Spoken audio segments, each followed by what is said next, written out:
Assalamualaikum warahmatullahi wabarakatuh. Bismillahirrahmanirrahim. Alhamdulillahirabbil alamin. Segala puji bagi Allah yang masih memberikan kita nikmat iman, nikmat Islam, hati yang masih terpaut dengan kajian. Salawat serta salam semoga tetap tercurah kepada baginda Nabi Muhammad Sallallahu Alaihi Wasallam. Salam kenal, saya Herini. Pada kesempatan kali ini saya akan berbagi materi kajian yang pernah dibahas setahun yang lalu di kajian Muslim Pencinta Ilmu di Masjid Baitul Mutakin, Kecamatan Antapani, Bandung. Pada hari Sabtu 3 Februari 2024. Kebetulan hari ini kita masih ada di bulan Rajab, jadi insya Allah masih relate ya bahasannya. Judulnya, Menyibak Peristiwa Penting di Bulan Rajab. Selamat menyimak dan semoga bermanfaat. Peristiwa yang pertama yang terjadi di bulan Rajab adalah Sayyidah Aminah mulai mengandung Nabi. Pada bulan Rajab 53 tahun sebelum Hijriah, Siti Aminah binti Wahab mulai mengandung janin yang kemudian diberi nama Muhammad. Tahukah teman-teman bahwa nama Muhammad itu adalah nama yang sakral, terkandung sejarah dan cahaya. Nama yang terucap tidak sembarangan, nama yang dicita-citakan semesta, nama yang dinantikan jagat raya, nama yang menebar cahaya dan pahala, nama yang menandai masa, nama yang mendamaikan raga dan jiwa, nama yang terlalu banyak kebaikan meliputinya, hingga bahasa tak mungkin merangkai semuanya. Nama Muhammad bukan nama pemberian manusia, tapi nama yang disampaikan Allah kepada kakek dan ibunya.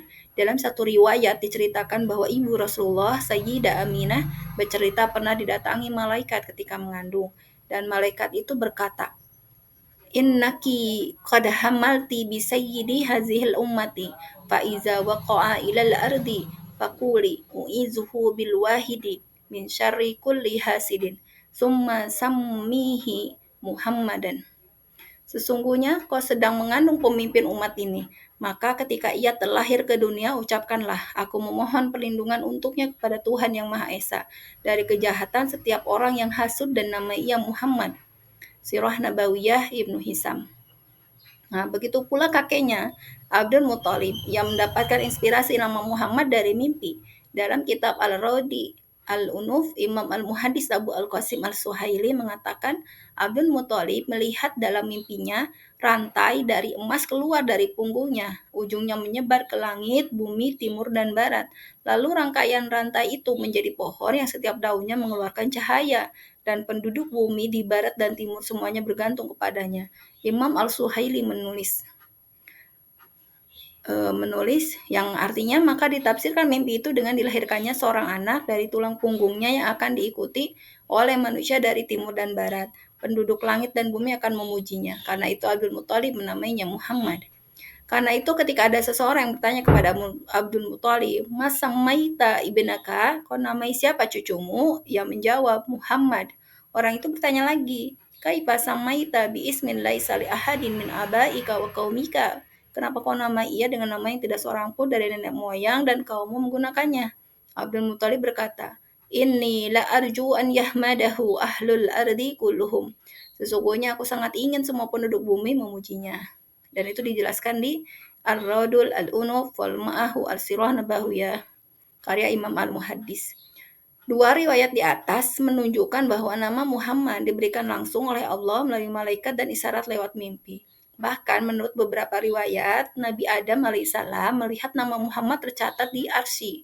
Lalu Allah berfirman kepadanya. Hadis riwayat Imam Al-Hakim.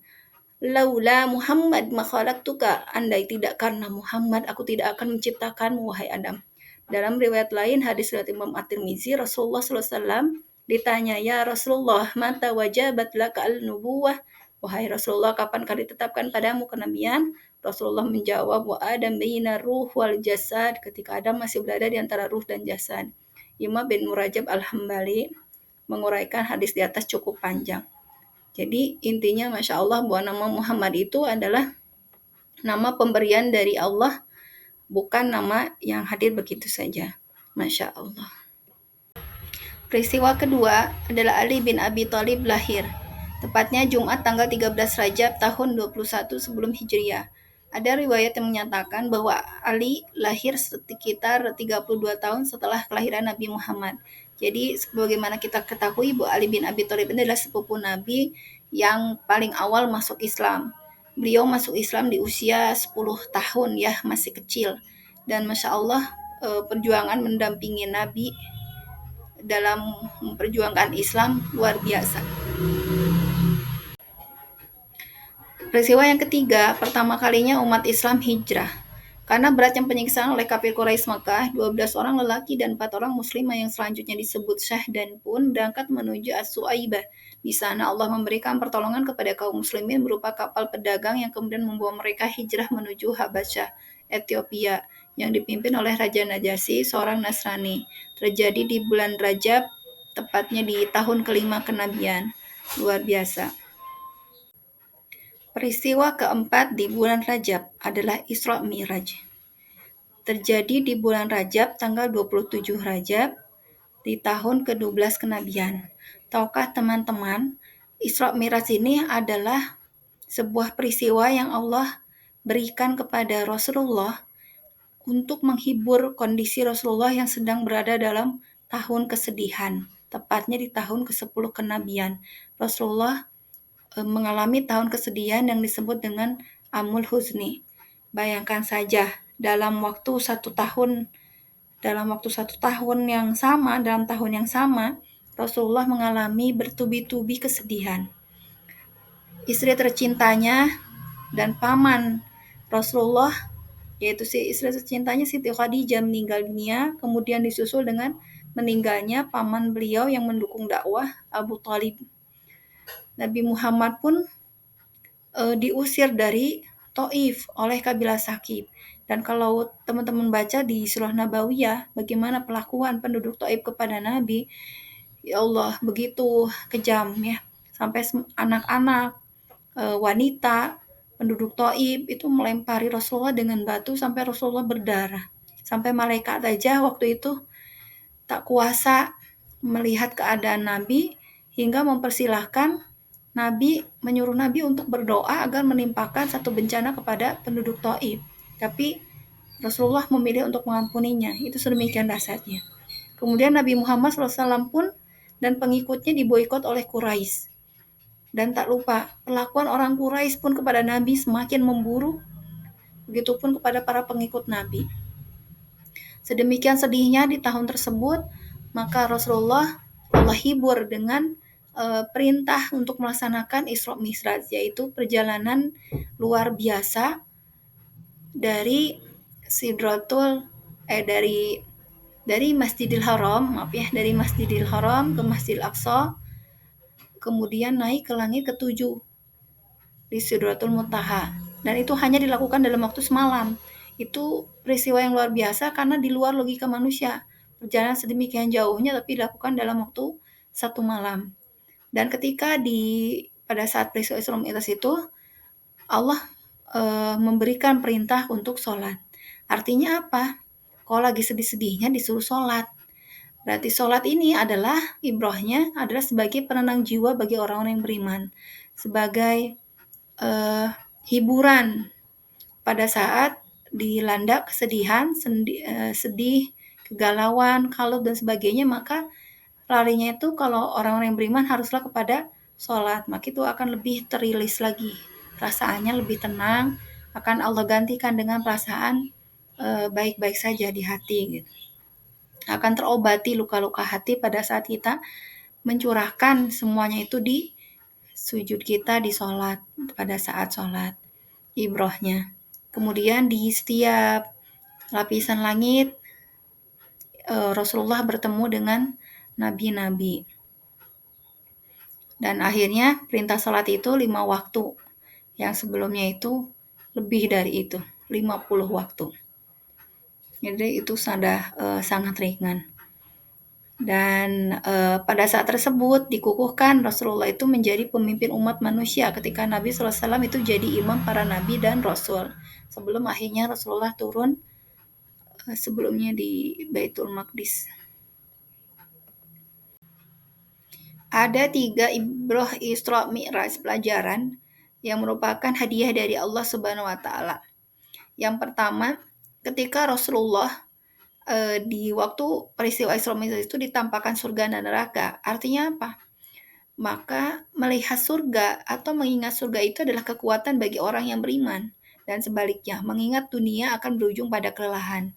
Maka ketika hari ini kita sedang berada dalam kondisi hati yang nggak karuan, banyak masalah, ruwet, kepala pusing dan sebagainya, ingatlah akan janji surga yang Allah janjikan kepada orang-orang yang bertawakal, orang-orang yang beriman. Banyak-banyaklah mengingat kenikmatan surganya Allah. Dan jangan fokus pada dunia yang akan berujung pada kelelahan. Intinya berarti fokus pada akhirat, tujuan-tujuan akhirat. Mohon ampun sama Allah. Yang kedua, jangan tenggelam dalam kesedihan. Jadi, waktu itu peristiwa ketika Rasulullah bingung ketika dua orang pendukung dakwah terdepan, yaitu Siti Khadijah, istri beliau, dan pamannya meninggal. Kemudian ketika berdakwah kepada kaum yang lain itu banyak yang ditolak, mengalami penolakan ke sana kemari gitu. Saat satu pintu ditutup, yakinlah akan Allah buka. Ada dua pintu lainnya yang terbuka. Sebagaimana di dalam Quran surat Al-Insyirah. Di balik kesulitan pasti Allah siapkan dua kemudahan. Jadi intinya jangan tenggelam dalam kesedihan. Yang ketiga, peristiwa yang ketiga adalah bahwasanya Isra Mi'raj ini menyibak arti kepatuhan tanpa syarat, tanpa tapi. Jadi iman itu menjangkau apa yang tidak bisa dijangkau oleh akal. Ketika Rasulullah sampaikan peristiwa Isra Mi'raj ini kepada semua pengikutnya, kepada penduduk Mekah, maka tidak ada yang percaya. Hanya siapa yang percaya? Satu orang saja, yaitu Abu Bakar. Maka Abu Bakar pun diberi julukan As-Siddiq yang membenarkan. Nah, seorang yang beriman itu, iman itu memang menjangkau apa yang tidak bisa dijangkau oleh akal. Jadi kita harus percaya terhadap solusi-solusi yang Allah sampaikan di dalam Al-Quran, berhusnuzon kepada Allah. Yang penting kita patuh aja dulu terhadap apa yang Allah perintahkan, nanti insya Allah jalan keluar, solusi yang kita harapkan itu akan hadir. Yang berarti keyakinan iman itu harus melebihi logika kita. Percaya pada keimanan, bukan pada logika semata.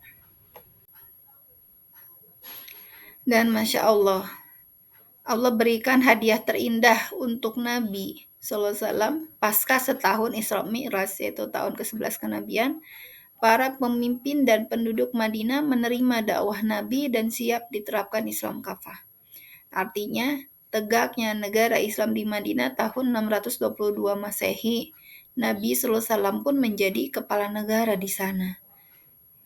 Dan luar biasa ketika Islam itu tegak di dalam satu institusi negara, maka efeknya dahsyat.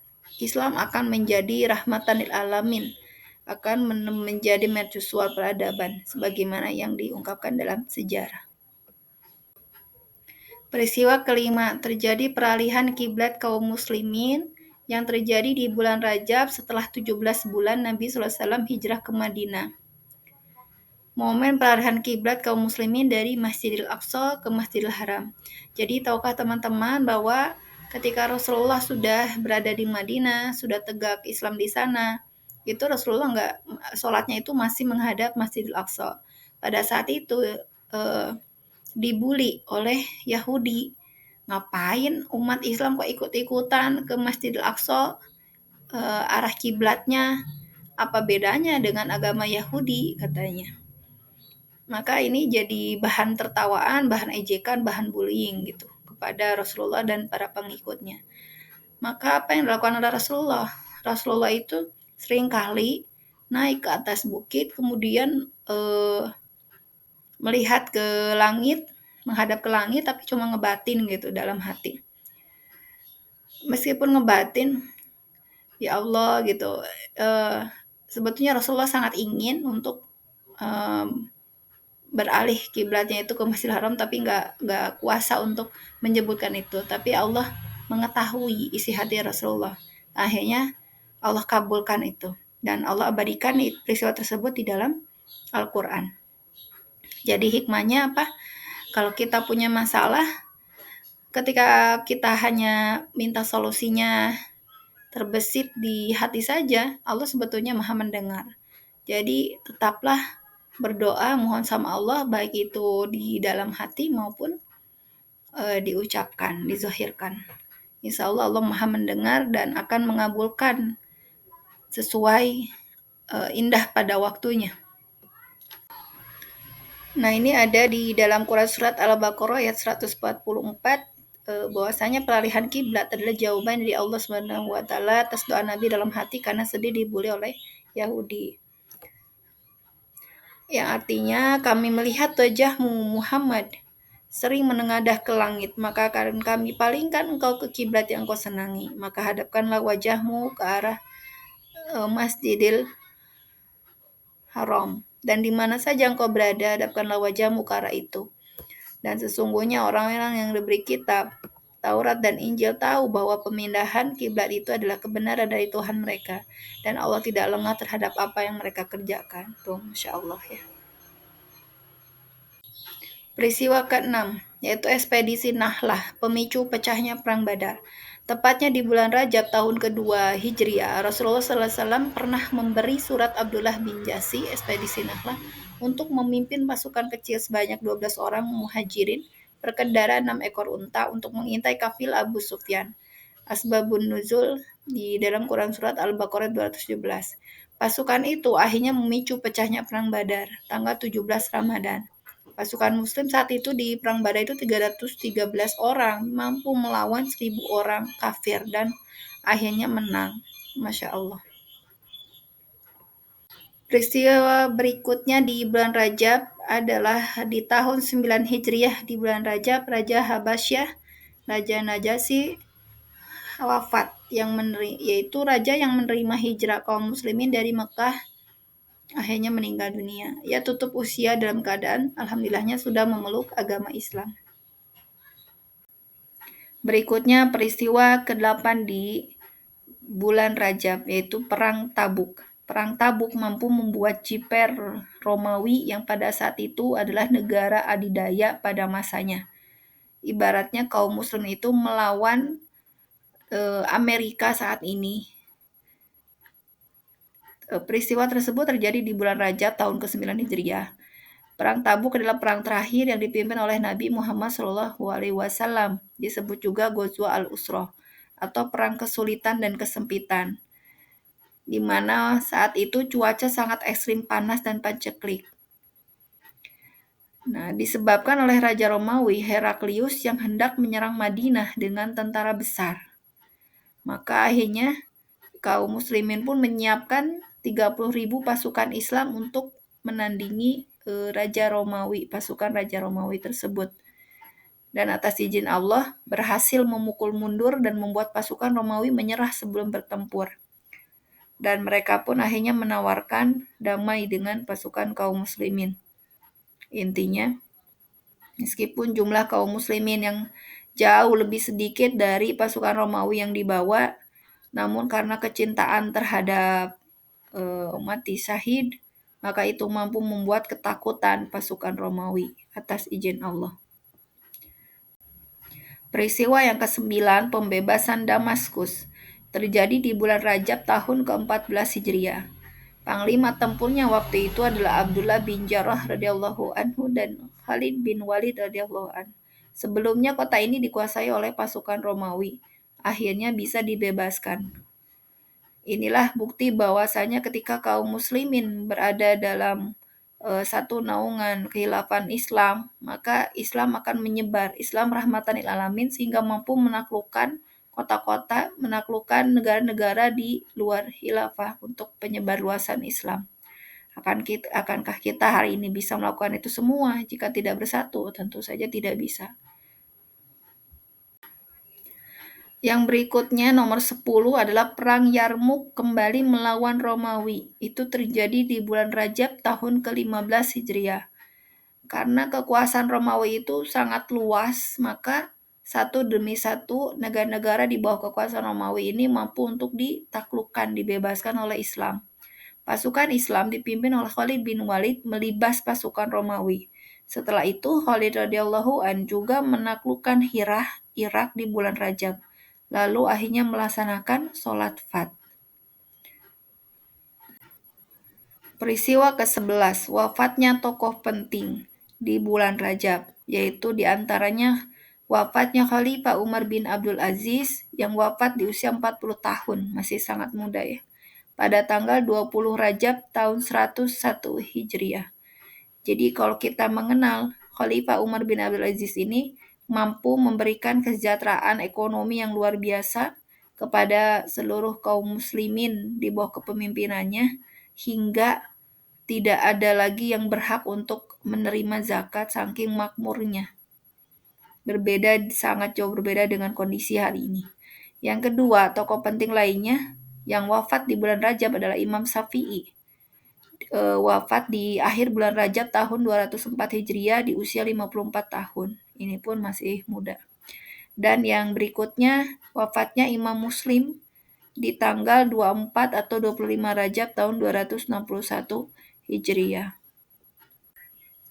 Peristiwa ke-11 yang luar biasa terjadi di bulan Rajab adalah Baitul Maqdis kembali direbut oleh Salahuddin Al-Ayyubi, yang sebelumnya sudah 88 tahun dikuasai tentara Salib, tentara Nasrani.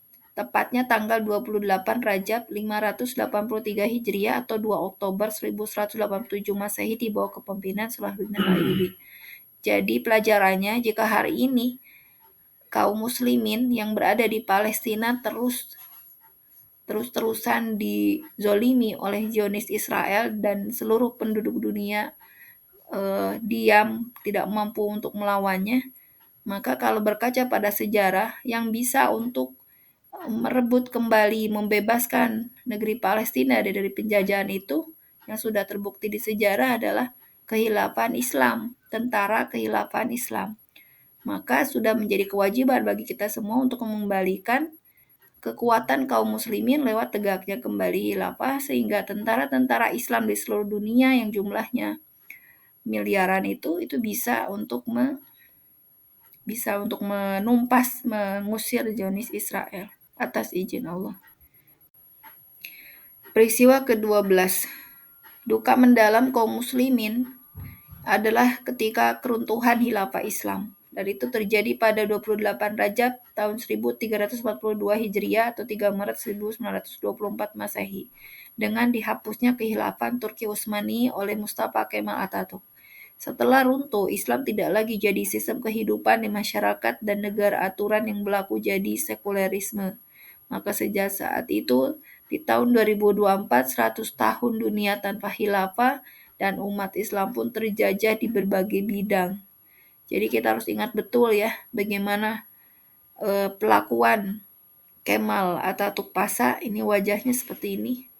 Ini adalah kejahatan yang besar terhadap Islam. Dari 12 peristiwa penting yang sudah disebutkan tadi, maka ada 2 ibrah besar pelajaran yang bisa kita ambil. Yang pertama, sejarah membuktikan saat Islam ditegakkan dalam sistem kehidupan, umat Islam itu berada dalam kondisi yang mulia dan menjadi negara didaya, menjadi mercusuar peradaban dunia, hingga mampu membebaskan Palestina dan negeri terjajah lainnya. Maka pertanyaannya, kapankah itu terulang kembali? Kita bisa menyebarkan Islam rahmatan lil alamin ke seluruh penjuru dunia dan membebaskan negeri-negeri terjajah. Yang kedua, kekuatan umat Islam hingga ditakuti musuh bukan terletak pada jumlahnya, tapi pada seberapa kuat umat Islam berpegang teguh pada tali agama Allah. Maka hari ini, marilah kita bersatu, seluruh komponen Islam, bersatu untuk memperjuangkan kembali tegaknya Islam, dimulai dengan memahami sakofah Islam, belajar melalui kajian intensif, belajar Islam dari akar hingga ke daunnya, dan berdakwah ke tengah masyarakat hingga masyarakat rindu akan tegaknya Islam hadir di tengah-tengah mereka. Sekian yang bisa disampaikan. Jazakumullah khair kasiran kepada semua yang sudah menyimak. Semoga bermanfaat atas materi yang disampaikan. Mohon tinggalkan jejak, like, komen, dan share jika bermanfaat. Dan jangan lupa subscribe. Wassalamualaikum warahmatullahi wabarakatuh.